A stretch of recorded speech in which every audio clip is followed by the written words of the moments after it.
नमस्कार फ्रेंड्स। आज की क्लास में हम लोग डिलिमिटेशन के बारे में जानेंगे कि डिलिमिटेशन क्यों नेसेसरी है। डिलिमिटेशन का हिंदी मतलब होता है परिसीमन। ठीक है, स्टार्ट करते हैं कि वाई डिलिमिटेशन इज़ नेसेसरी। क्यों डिलिमिटेशन नेसेसरी है?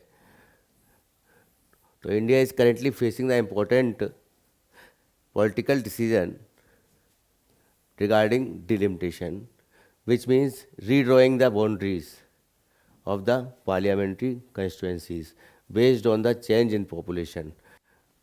बाउंड्रीज को जो है ड्रॉ किया जाता है अलग अलग लोकसभा क्षेत्र के हिसाब से कि किस लोकसभा क्षेत्र में एक पर्टिकुलर बाउंड्री होती है, तो उसके लिए एक सीट के लिए लोकसभा या विधानसभा की सीटों का जो है वो एक लोकेशन डिसाइड करी जाती है, एक बाउंड्रीज डिसाइड करी जाती है और उसको जो है बार बार जो है ड्रॉ किया जाता है बाउंड्रीज़ को हर 10 साल के जनगणना के बाद में। ठीक है, तो ये जो पार्लियामेंट्री कॉन्स्टिट्यूंसीज हैं उनकी और साथ साथ में राज्य विधानसभाओं की, तो based on the changes in the population, उनके जो भी पॉपुलेशन चेंज हुआ है उसके हिसाब से। The process aims to ensure fair representation in the Lok Sabha parliament. और ये जो प्रोसेस होता है वो फेयर रिप्रेजेंटेशन होना चाहिए। जो रिप्रेजेंटेशन होना चाहिए यानी जो एमपी चुने जाने चाहिए या एमएलए चुने जाने चाहिए, वो एक जो पर्टिकुलर एरिया के लिए वो बहुत ही फेयर होना चाहिए, साफ़ सुथरा होना चाहिए। However, delimitation has been a subject of debate as it could significantly impact the balance of power. यहाँ पे बात कही गई है कि ये बहुत इम्पोर्टेंट हो जाता है डिलिमिटेशन जब ये बात करता है बैलेंस ऑफ पावर की। तो ये जो है इम्पैक्ट डालता है बैलेंस ऑफ पावर में कि किस तरीके से जो पावर है वो पर्टिकुलर स्टेट की वो कितनी रहेगी, एमपीज़ को लेकर के कि नंबर ऑफ सीट्स को लेकर के कि किस स्टेट में कितनी है बिटवीन द डिफरेंट स्टेट्स, है ना, particularly between northern and southern states. अब यहाँ पे एक बात आई है कि नॉर्दर्न स्टेट्स और साउथर्न स्टेट्स को लेकर के जो उत्तरी क्षेत्र के जो भारत के उत्तरी राज्य हैं और भारत के जो दक्षिणी राज्य हैं उनके बीच में जो क्षेत्र का बंटवारा होता है पॉपुलेशन के हिसाब से, उसमें कहीं ना कहीं मतभेद हो सकता है। तो सबसे पहले आते हैं कि डिलिमिटेशन के बारे में जानते हैं। तो जैसा कि मैंने बताया कि परिसीमन इसको कहा जाता है और ये चुनाव आयोग जो है समय समय पर परिसीमन आयोग जो है नियुक्त किया जाता है और उसके बाद में जो जनगणना होती है हर 10 साल में भारत की, तो जनगणना के जस्ट तुरंत बाद जो है डिलिमिटेशन ऑफ सीट्स किया जाता है। तो delimitation means the process of fixing of number of seat and boundaries of territorial constituencies. जो भी कंस्टिट्यूंसीज हैं उनको लेकर के ये फिक्सिंग करना, नंबर ऑफ सीट्स को फिक्स करना किसकी, लोकसभा की और राज्य विधानसभाओं की हर स्टेट में for the Lok Sabha and legislative assemblies. It also includes determining the seats to be reserved. अब इसमें इसके साथ साथ ये भी इसमें बात आती है कि जब डिलिमिटेशन होता है तो इसमें कितनी सीटें जो हैं पर्टिकुलर राज्य में वो एससी के लिए और एसटी के लिए वो रिज़र्व करी जाएंगी। तो reserve for scheduled caste and scheduled tribes in these houses. तो लोकसभा और राज्य विधानसभाओं में जो शेड्यूल्ड कास्ट और शेड्यूल्ड ट्राइब्स की जो जितनी भी सीटें हैं उसके हिसाब से उनको रिज़र्व किया जाता है कि इतनी सीटें जो हैं वो शेड्यूल्ड कास्ट की रहेंगी और इतनी सीटें पर्टिकुलर स्टेट के हिसाब से एसटी की रहेंगी। तो आर्टिकल 82 में, 82 में और 170 में, 170 में कॉन्स्टिट्यूशन में provide the number of seats in the Lok Sabha and state legislative assemblies as well as division into territorial constituencies shall be readjusted after each census. ये लोकसभा की सीटों के लिए और 170 अनुच्छेद जो है ये राज्यसभा की माफ़ कीजिएगा राज्य की लेजिस्लेटिव असेंबली जो है एमएलए जिससे चुन के आते हैं राज्य विधानसभा की सीटों के लिए ये डिसाइड किया गया है, ये आर्टिकल दिए गए हैं संविधान में। ठीक है, as well as division of into territorial constituencies, और साथ में जितनी भी कंस्टिट्यूंसीज हैं उनकी जो है उनको रीएडजस्टमेंट करना, उनको दोबारा से उसका परिसीमन करना, उनकी सीमा का निर्धारण करना हर सेंसस के बाद में, हर जनगणना के बाद में ये गिवन है। किसमें, फिर से देख लीजिएगा, आर्टिकल 82 में और आर्टिकल 170 में पूछा जा सकता है एग्जाम में, बहुत इंपॉर्टेंट है, याद रखिएगा। In India delimitation has been done in 1952, 1962, 1972। 1952, 1962 और 1972 में डिलिमिटेशन किया गया, परसीमन किया गया भारत में।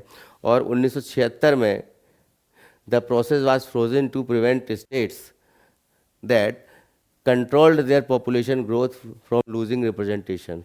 तो यहाँ पर जो है कि पॉपुलेशन ग्रोथ के हिसाब से सीटों का बंटवारा जो है वो नहीं होगा पर्टिकुलर क्षेत्र के लिए, उसको जो है रोका गया, पूरी तरह से उसको प्रिवेंट किया गया स्टेट्स को।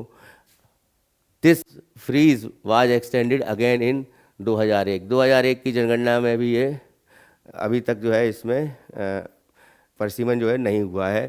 Postponing the next delimitation until 2026 तक, अभी तक।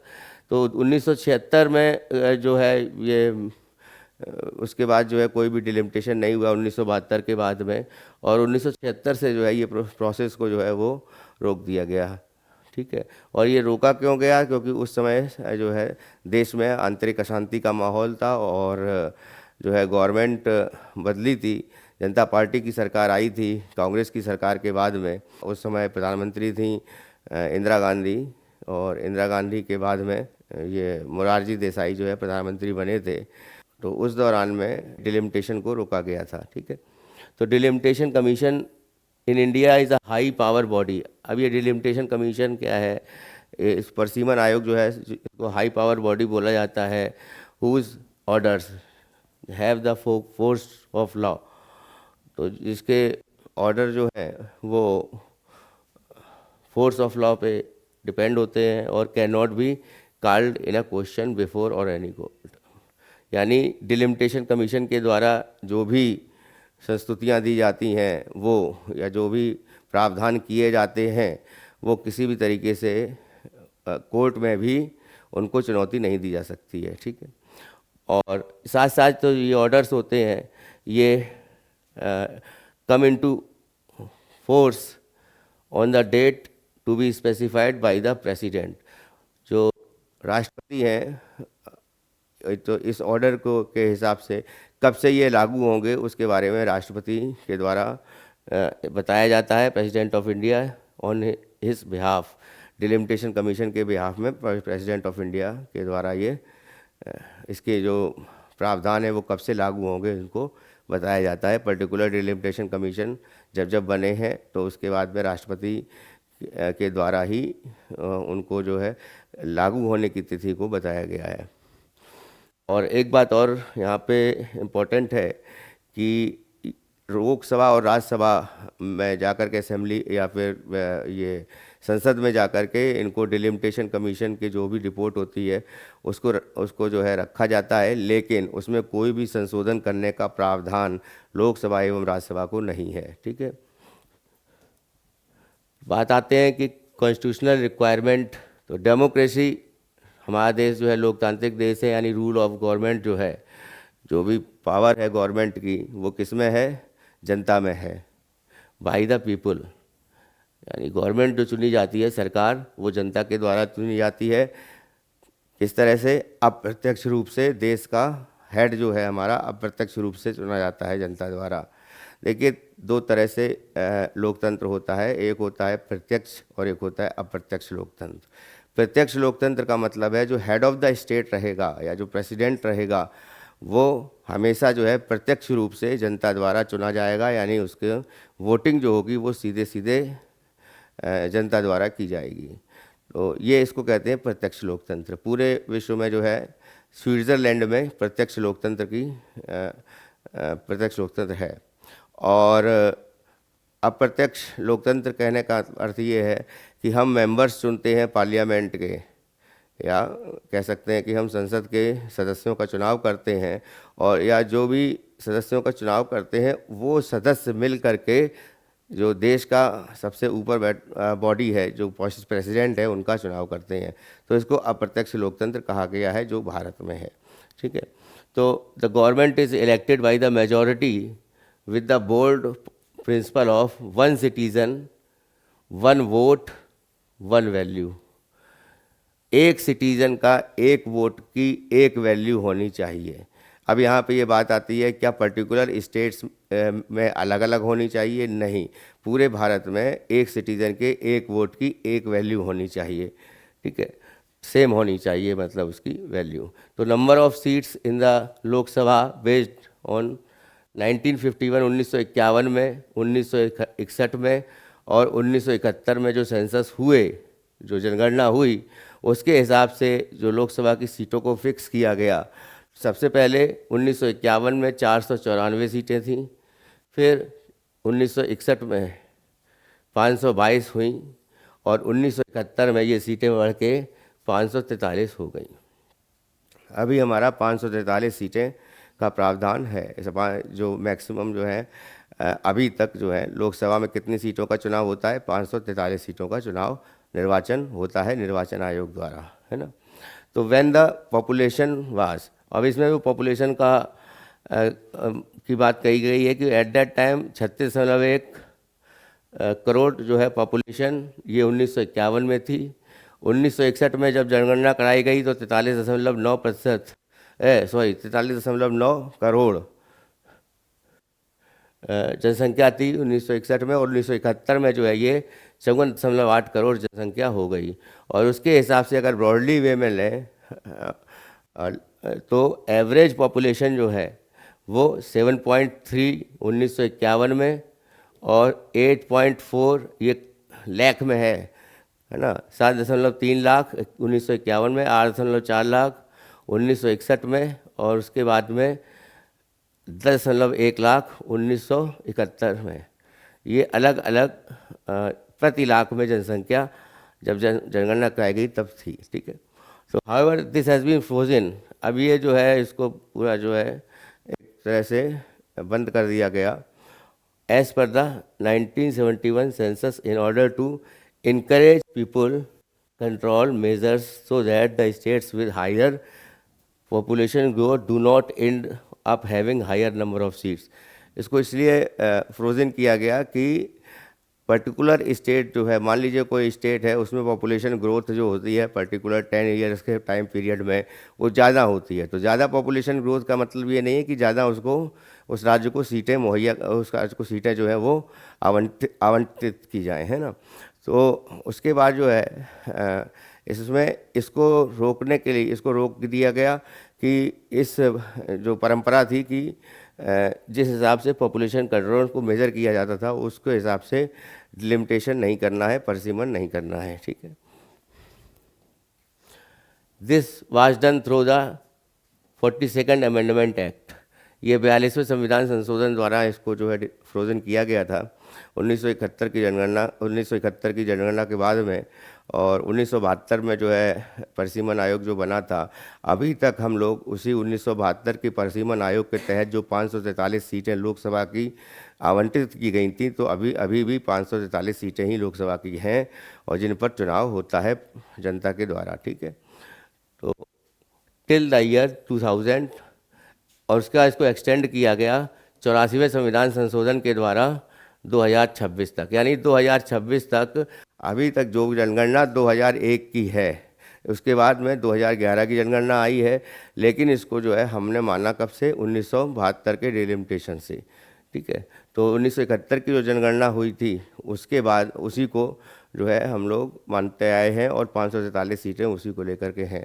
तो however the population based on which the number of seat is allocated refers to the population as per the 1971 census, ठीक है। This number will be readjusted, इस नंबर को जो है रीएडजस्टेड किया जाना है बेस्ड, अच्छा, और ये किया गया था उस समय based on the first census after 2026, है ना। तो 1971 में किया गया था, लेकिन इसको जो है किया जाना है, ये होगा 2026 की जनगणना के बाद में।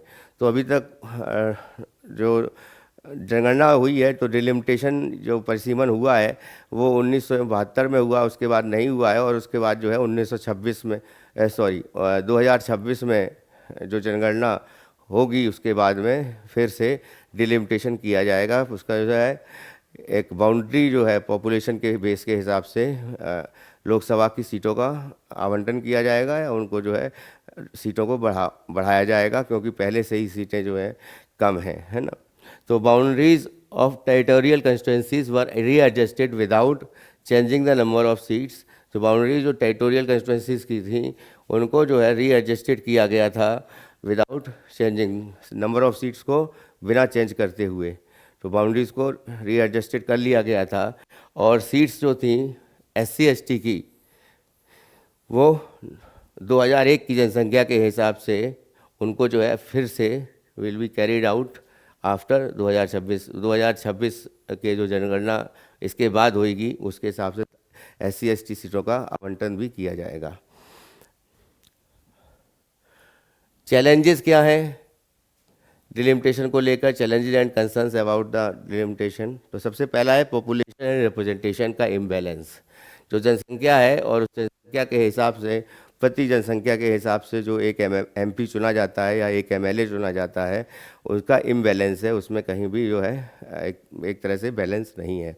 तो इसको लेकर के जो है नॉर्दर्न स्टेट्स जो हैं, जैसे उत्तर प्रदेश है या बिहार है, उनकी पॉपुलेशन ज़्यादा है। तो पॉपुलेशन ज़्यादा है लेकिन उनका अंडर रिप्रेजेंटेड इन पार्लियामेंट, लेकिन उनका जो जो टोटल सीट्स हैं पार्लियामेंट में, जो MPs चुन के जाते हैं वो कम है ना। तो अंडर रिप्रेजेंटेड कर रहे हैं यहाँ पर कि पॉपुलेशन ज़्यादा है लेकिन उसके हिसाब से MPs जो चुन के जाते हैं वो कम है पार्लियामेंट में, ठीक है। और ये स्टेट बॉडीज़ में भी ऐसा है। और दक्षिण स्टेट्स ऐसे हैं, जो दक्षिण भारत के स्टेट हैं, उनकी स्मॉलर पॉपुलेशन है, मान लीजिए छोटी पॉपुलेशन है उनकी, जैसे केरल हो गया या फिर कोई कर्नाटक हो गया, तो हैव मोर पार्लियामेंट्री सीटें। उनकी जो पार्लियामेंट्री सीट्स जो हैं वो ज़्यादा हैं उस राज्य में, पर्टिकुलर राज्य में कह सकते हैं। तो क्योंकि दे कंट्रोल्ड देयर पॉपुलेशन ग्रोथ, क्योंकि उन्होंने पॉपुलेशन ग्रोथ को कंट्रोल किया है। तो यहाँ पर ये बात आती है कि एक तरह से जो रिप्रेजेंटेशन है वो पूरी तरह से क्या है कि इम्बैलेंस है, बैलेंस्ड नहीं है। If delimitation is done based on the population, power will shift towards the north. अब डिलिमिटेशन अगर होता है तो इसको लेकर के तो ये होगा कि पावर जो है वो नॉर्थ की ओर शिफ्ट होगी, और which worries political leaders in the south. और ये जो है दक्षिण भारत में जो जिस तरीके से अभी तक जो डिलिमिटेशन हुआ है, उसमें दक्षिण भारत के राज्यों में के हिसाब से, जिनकी पॉपुलेशन के हिसाब से सीटों की संख्या ज़्यादा है, और उत्तर प्रदेश हो गया या मध्य प्रदेश हो गया या बिहार हो गया, तो जो नॉर्दर्न स्टेट हैं उनमें ये जो रिप्रेजेंटेशन है जो पार्लियामेंट में या MPs जो चुन के जाते हैं, उनका पॉपुलेशन के हिसाब से जो है जितनी पॉपुलेशन है उसके हिसाब से MPs का वहाँ पर रिप्रेजेंटेशन कम है, ठीक है। उसके बाद इकोनॉमिक कंट्रीब्यूशन वर्सेस रिप्रेजेंटेशन। अब यहाँ पर रिप्रेजेंटेशन की बात आती है कि पर्टिकुलर जो कंस्टिट्यूंसी है उसमें जो भागीदारी है या MP जो चुन के जाते हैं उसको लेकर के, और साथ साथ जो है इकोनॉमिक कंट्रीब्यूशन, आर्थिक रूप से उसकी संपन्नता कितनी है या उनका आर्थिक रूप से कितना कंट्रीब्यूशन है, ठीक है। तो economic contribution versus representation. Southern state जो है वो मोर रेवेन्यू, यहाँ पे जो बात आती है कि आर्थिक रूप से जो है सहयोग किसका कितना ज़्यादा है। तो जैसा कि हम लोग जानते हैं कि वित्त आयोग के तहत जो 280 अनुच्छेद है उसमें वित्त आयोग है। तो वित्त आयोग क्या करता है, वित्त आयोग जो है राज्यों के हिसाब से उनकी वहाँ पे जनसंख्या कैसी है, वहाँ की इकोनॉमिक ग्रोथ कैसी है, वहाँ पर जो है अन्य जो सोशल इकोनॉमिक और पॉलिटिकली बैकग्राउंड पर्सन है उनकी जो है उत्थान के लिए क्या क्या योजनाएं चलाई जा रही हैं, और अन्य सभी पैरामीटर्स होते हैं, अलग अलग पैरामीटर्स होते हैं। उसके हिसाब से जो वित्त आयोग जो है वो राज्यों को रेवेन्यू का आवंटन करता है, ठीक है। या फिर कह सकते हैं कि जो रेवेन्यू सेंट्रल को प्राप्त होता है उसके हिसाब से वो जो है प्रत्येक राज्य में आवंटन किया जाता है वित्त आयोग के द्वारा। और इसके लिए क्या होता है, जब ये आवंटन किया जाता है तो किसके लिए किया जाता है कि अवसंरचना का विकास हो, बेहतर जो है इंफ्रास्ट्रक्चर हो, एजुकेशन अच्छी हो, हेल्थ केयर के क्षेत्र में जो है स्वास्थ्य के क्षेत्र में सुविधाएं अच्छी मिले वहाँ के नागरिक को, जो पर्टिकुलर स्टेट है। तो यहाँ पे उसी की बात की गई है कि साउथर्न स्टेट का कंट्रीब्यूशन जो है वो ज़्यादा है। यानी कहने का मतलब है वहाँ से जो है रेवेन्यू का जनरेशन जो होता है वो ज़्यादा जनरेशन होता है। वहाँ पर जो है सेंट्रल गवर्नमेंट जो है उस वो उसके द्वारा जो है and have better infrastructure, education and health care compare to the northern state. तो जो सेंट्रल के पास जो रेवेन्यू कलेक्शन होता है, तो रेवेन्यू कलेक्शन में जो सेंट्रल के पास होके जाता है वो तो सेंट्रल जो है जो इंफ्रास्ट्रक्चर, एजुकेशन और जो हेल्थ केयर के क्षेत्र में जो डिफरेंट योजनाएं बनाती है या जो भी इम्प्रूवमेंट करती है, तो उसके लिए बेटर इंफ्रास्ट्रक्चर के लिए, बेटर एजुकेशन के लिए, बेटर हेल्थ केयर के लिए, तो उसके लिए नॉर्दर्न स्टेट के कंपेयर में साउथर्न स्टेट से कंट्रीब्यूशन जो है वो रेवेन्यू का ज़्यादा है। और इसके कारण जो है many argue that southern states are financially supporting the north. तो इसमें ये भी आर्ग्यू किया जाता है कि इसको कह सकते हैं कि जो नॉर्थ की तरफ जो है जो भी स्टेट है, उत्तरी स्टेट है, उत्तर भारत के स्टेट है, तो रेवेन्यू कलेक्शन जो होता है वो साउथर्न स्टेट से ज़्यादा होता है। लेकिन जो उसकी तरफ से जो भी फाइनेंशियल जो है सपोर्ट दिया जाता है सेंट्रल में, वो नॉर्दर्न स्टेट को ज़्यादा दे दिया जाता है कंपेयर टू साउथर्न स्टेट को। ठीक है, तो ये फाइनेंशियल सपोर्ट, हालांकि कलेक्शन कहाँ से होता है ज़्यादा, रेवेन्यू का कलेक्शन वो साउथर्न स्टेट से ज़्यादा होता है। ऐसे इसको लेकर के अलग अलग तर्क दिए जाते हैं। विच हैज़ हायर पॉवर्टी, जिसके कारण जो है पॉवर्टी, गरीबी जो है ज़्यादा है, अनएम्प्लॉयमेंट, और इसमें अनएम्प्लॉयमेंट की बात आती है, और इनएडिक्वेट इंफ्रास्ट्रक्चर, यानी बेरोजगारी, गरीबी और अवसंरचना का विकास जो है वो, इंफ्रास्ट्रक्चर का विकास भी कम हुआ है। जैसे गांव से लेकर के जो है कस्बे तक जो है सड़क को जोड़ना है, तो प्रधानमंत्री ग्राम सड़क योजना के द्वारा ऐसा किया जाना है, और इसमें जो है किया गया है। और उसमें भी देखा गया है कि अभी भी सुदूर गांव ऐसे हैं जो इन पर ये काम नहीं हुआ है, या फिर जो है उनको बार बार जो है रेनोवेशन करना है।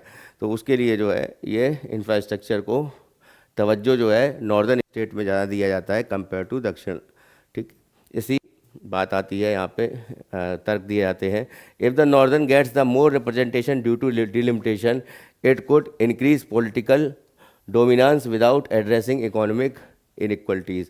अगर जो है नॉर्दर्न स्टेट को ज़्यादा रिप्रेजेंटेशन दे दिया जाता है, यानी कहने का मतलब है एमपी का चुनाव वहाँ पे जो होता है, यानी पर्टिकुलर नॉर्दर्न स्टेट है उसमें अगर सीटों को बढ़ाया जाता है डिलिमिटेशन कमीशन के द्वारा, या फिर जिसको कह सकते हैं परसिमन आयोग के द्वारा, तो उससे क्या होगा कि तो जो रिप्रेजेंटेशन है, जो प्रभुत्व है, वो इकोनॉमिक इनइक्वलिटीज़ को डिफाइन नहीं करता है। उसके बाद आते हैं वुमेन्स रिप्रेजेंटेशन, महिलाओं का रिप्रेजेंटेशन जो है वो कितना है उसके बारे में बात करी गई है।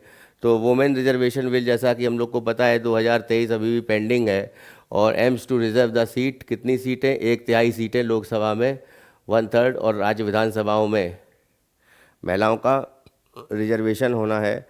और महिलाओं का जो आरक्षण विधेयक है वो 2023 वो अभी भी पेंडिंग है।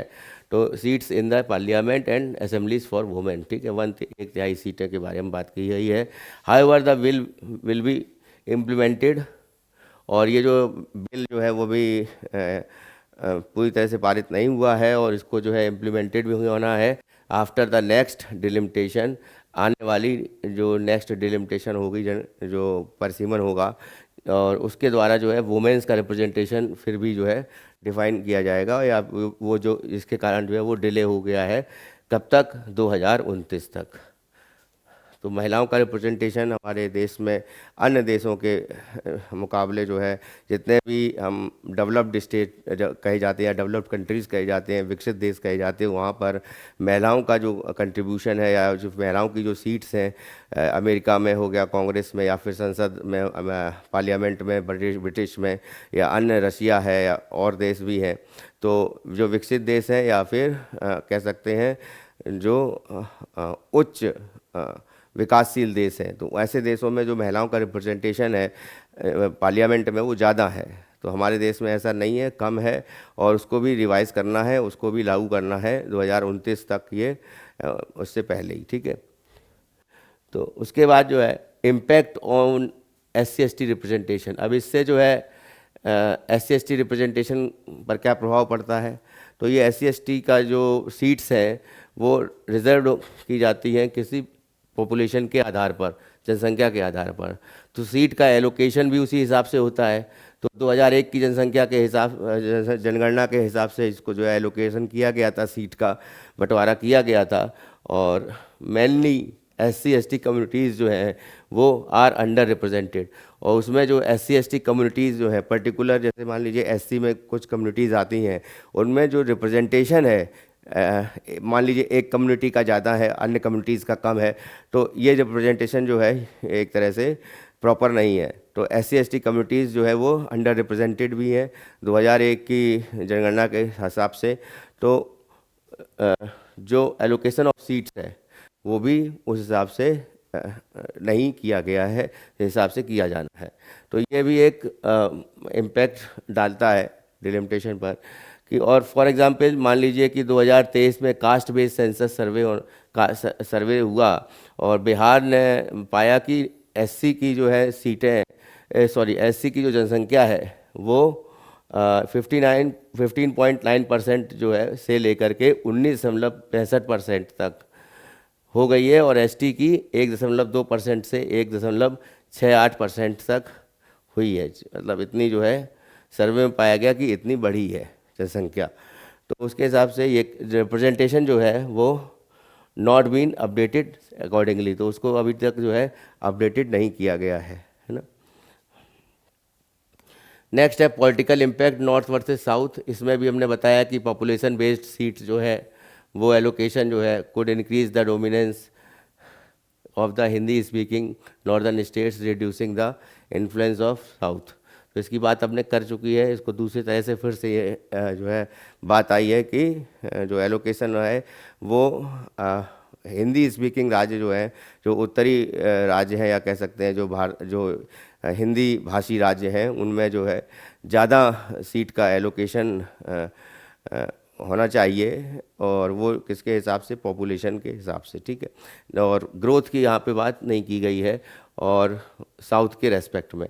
तो यहाँ पे some expert suggested expanding the Lok Sabha seat to add more seats instead of reducing representation.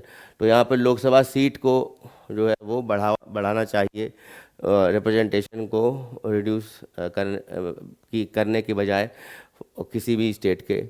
तो रिप्रेजेंटेशन कहने का मतलब है कि बाउंड्रीज या फिर एक पर्टिकुलर जो है जो स्पेस देते हैं कि इतना एरिया जो है, जो एरिया एलोकेशन किया जाता है, तो एरिया का एलोकेशन ना करके उसको जो है लोकसभा की सीटों को बढ़ाया देना चाहिए, कि पर्टिकुलर एरिया को जो है छेड़छाड़ नहीं करना चाहिए कि इस कंस्टिट्यूंसी में पहले ये एरिया आता था, अब वो एरिया चेंज होकर के दूसरी कंस्टिट्यूंसी में पहुंच गया। तो ऐसे ना करके जो है हमको सीट्स को बढ़ावा देना चाहिए कि सीट जो है लोकसभा में अब बढ़नी चाहिए, ऐसी बात कही गई है इसको लेकर के।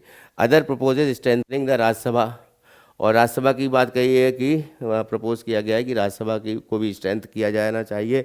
अपर हाउस है ये, और counter balance the north dominance in the Lok Sabha.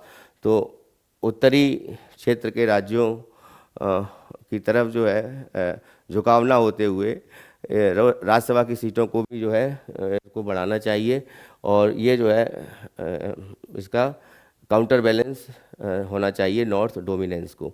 अब यहाँ पे अपर हाउस और लोअर हाउस, जैसा कि हम लोग जानते ही हैं कि राज्यसभा को अपर हाउस बोला जाता है और लोकसभा को जो है लोअर हाउस बोला जाता है। वो इसलिए बोला जाता है क्योंकि अपर हाउस में जो है राज्यसभा में 30 आयु के लोग चाहिए होते, 30 वर्ष की आयु के लोग ही जो लोग हो चुके हैं वो ही वहाँ पर जो है इलेक्ट किए जाते हैं, और लोकसभा में 25 वर्ष की आयु के लोग इलेक्ट किए जाते हैं, ठीक है। फिर नेक्स्ट आते हैं पॉसिबल सॉल्यूशंस क्या है फेयर डिलिमिटेशन का। साफ़ सुथरे डिलिमिटेशन हो और हमारा स्वच्छ डिलिमिटेशन हो, पूरी तरह से पारदर्शी डिलिमिटेशन हो, पारदर्शी जिसको कह सकते हैं कि हमारा परिसीमन हो। तो उसके लिए क्या करना चाहिए? एक्सपेंडिंग द लोकसभा की सीटें बढ़ानी जानी चाहिए, रीडिस्ट्रीब्यूशन होना चाहिए एग्जिस्टिंग सीट्स का, टोटल नंबर ऑफ सीट्स जो है can be increase so that no state loses its representation. जो टोटल नंबर ऑफ सीट्स को बढ़ाया देना चाहिए ताकि जो है किसी भी स्टेट का जो रिप्रेजेंटेशन है वो कम नहीं होना चाहिए, उसको वो ना खो सके। ठीक है, तो this would allow northern states to gain seats. तो इससे क्या होगा? नॉर्दर्न स्टेट की सीट्स बढ़ जाएंगी और साथ साथ जो है बिना दक्षिण राज्यों की सीटों को घटाए। यहाँ पे क्या है कि लोकसभा की सीटें जो है उत्तर क्षेत्र में जो क्योंकि पॉपुलेशन ज़्यादा है उसके हिसाब से उनकी सीटों का आवंटन हो जाना चाहिए डिलिमिटेशन कमीशन के द्वारा, और उसके द्वारा जो है, और यहाँ पे ऐसा नहीं किया जाना चाहिए कि जैसा किया जाता था कि बिना दक्षिण भारत के सीटों को उत्तर भारत की सीटों में शिफ्ट करते हुए नहीं करना चाहिए, तो उसको बताया गया है। दूसरी बात जो है स्ट्रेंथिंग राज्यसभा की बात कही गई है कि जो लोकसभा का रिप्रेजेंटेशन जो पॉपुलेशन के हिसाब से होता है, तो राज्यसभा को भी जो है कुड बी रिफॉर्म्ड, इसको भी जो है रिफॉर्म करना चाहिए और equal weight to all state, सभी राज्यों को बराबर का दर्जा देना चाहिए, यानी बैलेंसिंग पावर होनी चाहिए। ठीक है, उसके बाद बात आती है addressing economic imbalances. Economic imbalances का क्या है कि जैसा कि अभी हमने बात करी है कि आर्थिक रूप से जो सहायता या फिर आर्थिक रूप से जो रेवेन्यू जनरेट होता है, तो वो रेवेन्यू जनरेट होता है पर्टिकुलर स्टेट का। मान लीजिए साउथर्न स्टेट जो है ज़्यादा रेवेन्यू जनरेट करते हैं, उसके हिसाब से जो केंद्र सरकार जो है योजनाएं बनाती है वो पर्टिकुलर स्टेट्स के लिए, या फिर कह सकते हैं कि केंद्र सरकार की जो योजनाएं होती हैं तो उससे जो है प्रभावित होने वाले लोग जो हैं उत्तरी क्षेत्र में ज़्यादा होते हैं क्योंकि वहाँ की जनसंख्या ज़्यादा है। तो इससे क्या होता है? इकोनॉमिक गैप बढ़ता है। तो इम्प्लीमेंटेशन जो है बिफोर इम्प्लीमेंटिंग डिलिमिटेशन को लागू करने से पहले, परिसीमन को लागू करने से पहले इकोनॉमिक गैप जो है, वो आर्थिक रूप से जो अंतर है वो नॉर्थ और साउथ स्टेट्स का वो रिड्यूस्ड होना चाहिए, कम होना चाहिए। ठीक है, फिर उसके साथ आता है मोर इन्वेस्टमेंट, ज़्यादा जो है वो इन्वेस्टमेंट एजुकेशन में, हेल्थ केयर में और इंफ्रास्ट्रक्चर में होना चाहिए, एम्प्लॉयमेंट में होना चाहिए। तो यहाँ पे एजुकेशन की, शिक्षा, स्वास्थ्य और रोजगार के में जो है ज़्यादा जो है इन्वेस्टमेंट होना चाहिए। लोगों के लिए ज़्यादा अपॉर्चुनिटीज़ जो है वो होनी चाहिए नॉर्दर्न स्टेट्स में, जिससे कि वो balance, northern state could help balance into the growth. तो इससे जो है इकोनॉमिक ग्रोथ में नॉर्दर्न स्टेट्स को जो है और साउथर्न स्टेट के बीच में जो है बैलेंस किया जा सके। तो इसमें ये इन्वेस्टमेंट की बात कही गई है। ठीक है, निवेश की बात कही गई है। फिर आते हैं fair representation for SC, ST and women. तो एससी कम्युनिटी के लिए, एसटी कम्युनिटी के लिए और वुमेन्स के लिए फेयर रिप्रेजेंटेशन होना चाहिए। तो उसके लिए जो है फेयर रिप्रेजेंटेशन के लिए जो नेक्स्ट डिलिमिटेशन जो होना है, जो नेक्स्ट परिसीमन जो होना है, अगला परिसीमन, तो वो उसमें जो है सीट्स जो है वो अपडेट होनी चाहिए। सीट्स जो है वो रिजर्व होनी चाहिए किस पर? एससी एसटी की सीट्स जो है जितनी रिक्वायरमेंट है पॉपुलेशन के हिसाब से। तो लेटेस्ट डाटा जब भी आएगा पॉपुलेशन का 2026 आने के बाद में, जब भी जनगणना होनी है अभी, तो अभी जनगणना जो है पिछले हर 10 साल में होती थी, लेकिन उसको जो है अभी नहीं हुई है जो होनी चाहिए थी। तो जो भी जो रिप्रेजेंटेशन होगा एससी एसटीज़ का, तो उनका जो रिजर्वेशन होना चाहिए वो जो पॉपुलेशन डाटा जो आएगा उसके हिसाब से जो है एकदम प्रॉपर होना चाहिए, सही होना चाहिए। ठीक है, उसके बाद में जो है अर्ली इम्प्लीमेंटेशन ऑफ द, तो हमको जो है वोमेन का जो बिल्स है, रिजर्वेशन बिल है, तो वोमेन रिजर्वेशन बिल, महिला आरक्षण अधिनियम जो है वो, उसको बिल जो है उसको अधिनियम तो नहीं बनाया अभी, तो महिला आरक्षण विधेयक जो है उसको इम्प्लीमेंटेशन करना, उसको लागू करना और उसको क्रियान्वित करना जो है उसको होना चाहिए, जिससे कि लोग जो वोमेन का जो है फेयर पॉलिटिकल रिप्रेजेंटेशन हो सके लोकसभा में और साथ साथ में कह सकते हैं संसद में और विधानसभाओं में। ठीक है, फिर बात आ रही है preventing gerrymandering and political bias. Gerrymandering का मतलब होता है, देखिए पर्टिकुलर क्षेत्र में अगर मान लीजिए किसी व्यक्ति का, किसी पार्टी का दबदबा है, तो वहाँ पर जो है कि किसी न तरह से जो कह सकते हैं कि पॉलिटिकल चुनाव जो है वो बियास्ड हो जाता है। चुनाव जो है वो सही तरह से ना हो करके चुनाव में अनियमितताएं देखी जाती हैं। और गैरीमेंडरिंग का मतलब बेसिकली यही है कि पॉलिटिकल मैनिपुलेशन, यानी इस तरीके से जो है सीट्स का जो है मैनिपुलेशन कर देना और पर्टिकुलर क्षेत्र में पर्टिकुलर पार्टी के आदमी को जिता देना या किसी व्यक्ति को जिता देना, जो कि वहाँ का रिप्रेजेंटेशन अगर देखा जाए पॉपुलेशन का तो उसके हिसाब से जो वोट डाले गए हैं उसके हिसाब से उसको जो है नहीं जीतना चाहिए। तो ये सभी गैरीमेंडरिंग जिसको बोलते हैं, मैनिपुलेशन जो होता है, ठीक है। तो इसको रोकना चाहिए। और साथ साथ में पॉलिटिकल बायस कहने का मतलब है, पॉलिटिकल बायस का कहने का मतलब है पॉलिटिकली रूप से जो है, राजनीतिक रूप से जो है वो एक तरफा चुनाव जो है वो नहीं होना चाहिए। किसी को एक तरफा जो है या विशेष लाभ नहीं मिलना चाहिए किसी पर्टिकुलर पार्टी या पर्टिकुलर कैंडिडेट को। तो delimitation should be done transparency, यहाँ पे आएगा ट्रांसपेरेंटली डिलिमिटेशन होना चाहिए, पूरी तरह से जो है ट्रांसपेरेंट होना चाहिए। और साथ साथ में fairly to avoid political manipulation को जिससे रोका जा सके। और साथ साथ में प्रोटेक्ट माइनॉरिटी कम्युनिटीज़। अब माइनॉरिटी कम्युनिटीज़ में जो है देखा गया है जो अल्पसंख्यक वर्ग है, चाहे जैन है या बौद्ध है या मुस्लिम है, तो उस क्षेत्र में भी देखा गया है कि जो मतदाता सूची का बनना और उसके वहाँ से जो है उससे लेकर के जो है चुनाव होने तक किस तरीके से जो है मैनिपुलेशन होता है, पॉलिटिकल मैनिपुलेशन होता है, और इसको रोका जाना चाहिए। और इसके लिए जो है जो भी डिलिमिटेशन अब आने वाला है परिसीमन, उसमें जो है ट्रांसपेरेंसी होनी चाहिए। तो इस चैप्टर में हम लोगों ने पढ़ा कि डिलिमिटेशन कमीशन को क्या कब होता है, क्या होता है, और डिलिमिटेशन कमीशन की महत्ता कितनी है। और साथ साथ में ये भी हमने जाना कि क्या क्या समस्याएं हैं अभी तक हुई हैं जो परिसीमन को लेकर, और उसके बाद में जो है चुनाव आयोग के द्वारा जो परिसीमन किया जाता है। और ये भी हमने जाना कि परिसीमन होने के बाद में जो है जो राष्ट्रपति के द्वारा जो संस्तुति दी जाती है राष्ट्रपति के द्वारा, और राष्ट्रपति जी के द्वारा संस्तुति देने के बाद में इसको जो है लोकसभा राज्यसभा में रखा तो जाता है पटल पर वहाँ पर, लेकिन कोई भी संशोधन उसमें नहीं करने का प्रावधान है। तो उसके बाद ये जो डिलिमिटेशन कमीशन है इसको लागू किया जाता है। तो यही कहा गया है कि जो भी डिलिमिटेशन कमीशन आने वाले समय में हो उसमें रिप्रेजेंटेशन होना चाहिए पर्टिकुलर पॉपुलेशन के हिसाब से, लोकसभा और राज्यसभा का और राज्य विधानसभाओं का। नॉर्दर्न स्टेट और साउथर्न स्टेट्स को भी हमने देखा कि किस तरीके से इकोनॉमिक जो है इम्बैलेंस है उसको भी सही होना चाहिए।